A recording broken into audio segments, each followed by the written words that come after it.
అందరికీ నమస్కారం. అక్కినేని కుటుంబం మీద మంత్రి కొండా సురేఖ గారు చేసినటువంటి నీచమైనటువంటి, హేయమైనటువంటి, జుగుప్సాకరమైనటువంటి ఆరోపణలు తెలుగు రాష్ట్రాల్లో, ఉభయ తెలుగు రాష్ట్రాల్లోనే కాకుండా ఎంటైర్ మీడియాని, సినీ, రాజకీయ రంగాలన్నింటినీ కుదిపేస్తున్నటువంటి విషయం అందరికీ తెలిసిందే. దీని మీద ప్రతి ఒక్కళ్ళు స్పందిస్తున్నారు. ముఖ్యంగా చిత్ర పరిశ్రమలోని ప్రముఖులందరూ కూడా దీన్ని తీవ్ర స్థాయిలో ఖండిస్తూ వాళ్ళ ఆవేదనని, బాధను వ్యక్తం చేయడం జరిగింది.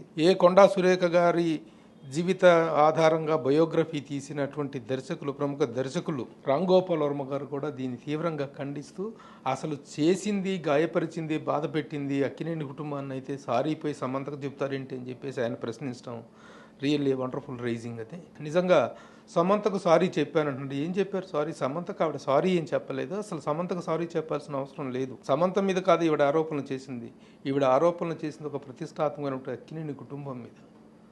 అక్కినేని నాగార్జున గారు, అక్కినేని వెంకట గారు, అక్కినేని అమల గారు, అక్కినేని సుప్రియ గారు, సుశీల గారు, సుమంత్, సుశాంత్, నకిల్, నాగ చైతన్య, వీళ్ళందరి హృదయాన్ని గాయపరిచి, మొత్తం ఇండస్ట్రీలో వాళ్ళ బంధువర్గాలందరి హృదయాన్ని గాయపరిచి ఒక నీచమైన ఆరోపణలు చేసి సారీలు పోయి సమంతకు చెప్తే దాన్ని పశ్చాత్తాపం అంటారా?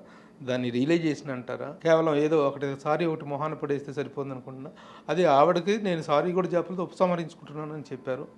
ఇది సరైనటువంటి పశ్చాత్తాపం కాదు. జరిగినటువంటి ఘోరమైన నేరారోపణకు, వేసినటువంటి ఘోరమైన నిందకు ఇది కాదు ప్రతిస్పందించాల్సిన విధానం. అలాగే రాజకీయ నాయకులు కూడా దీన్ని తీవ్ర స్థాయిలో ఖండించాలి. ప్రతి ఒక్కళ్ళు ఖండించాల్సినటువంటి విషయం.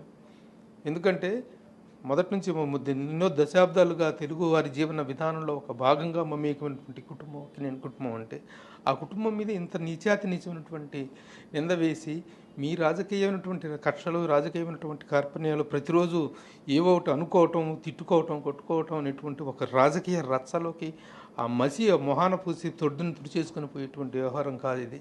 ఒక కుటుంబ ప్రతిష్టకు సంబంధించిన విషయం.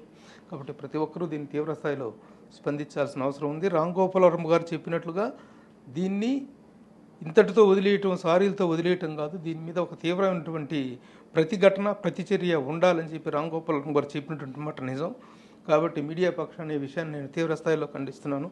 మీడియాలో ప్రతి ఒక్కరు కూడా దీని మీద స్పందించాలని కోరుకుంటున్నాను.